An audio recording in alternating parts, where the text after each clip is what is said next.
ከለውጡ ወዲህ ለመጀመሪያ ጊዜ ጠቅላይ ሚኒስትሩ የተገኙበት የህዳር 29 በዓል ተከበረ። ወደ መጡበት እንዲመለሱ የተገደዱት ኢራናውያን ጉዳይ አነጋጋሪ ሆኗል። ቻይና በአሜሪካ ላይ ዛተች። አሜሪካ ከዩክሬን ራሽያ የሰላም ድርድር ልትወጣ ትችላለች ተባለ። እንደ ጸጉር ቅማል አንድ በአንድ እናራግፋለን። ከለውጡ ወዲህ ለመጀመሪያ ጊዜ ጠቅላይ ሚኒስትሩ የተገኙበት የህዳር 29 በዓል ተከበረ። ከለውጡ ወዲህ ለመጀመሪያ ጊዜ ጠቅላይ ሚኒስትሩ የተገኙበት የዘንድሮ የብሔር ብሔረሰቦች በዓል ሆሳዕና ተከብሮ ውሏል። ጠቅላይ ሚኒስትሩ በዚህ በዓል ላይ ተገኝተው የመክፈቻ ንግግር ያደረጉ ሲሆን ጠንከር ያሉ ቃላትን በመጠቀም ጠላት ያሏቸውን አካላት በስም ባይጠቅሱም አስጠንቅቀዋል።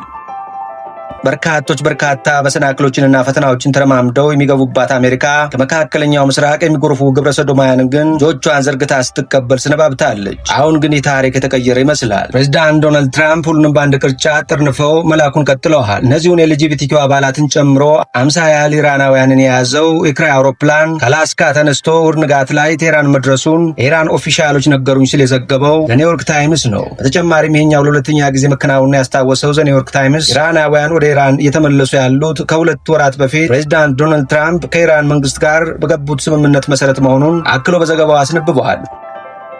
ቻይና በአሜሪካ ላይ ዛተች። ቻይና ታይዋን የማትታለፍ የሉዓላዊነት የቀይ መስመር ናት ብላለች።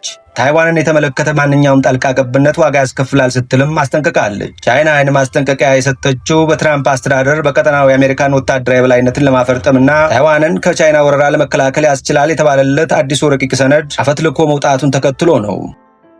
አሜሪካ ከዩክሬን ራሽያ የሰላም ድርድር ልትወጣ ትችላለች ተባለ። ፕሬዚዳንት ዶናልድ ትራምፕ ዘለንስኪ ጦርነቱን የሚያስቆመውን ፕሮፖዛል ያነበበው አይመስለኝም፣ አላነበበውም ሲሉ አነጋጋሪ አስተያየት ሰጥተዋል። ያም ይሁን እንጂ በትራምፕ አስተዳደር ቅቡልነት እያጡ ያሉ ዘለንስኪ ወደ አውሮፓ መጓዛቸውም ተነግረዋል። ፕሬዚዳንት ትራምፕ ከዘለንስኪ ጋር የነበራቸው ውይይት ፍሬያማ አለመሆኑን ክፉኛ አበሳጭቷቸዋል ተብሏል። በአንጻሩ ሩሲያ የትራምፕን እቅድ አውድሳለች ሲል የዘገበው ሲኤንኤን ነው።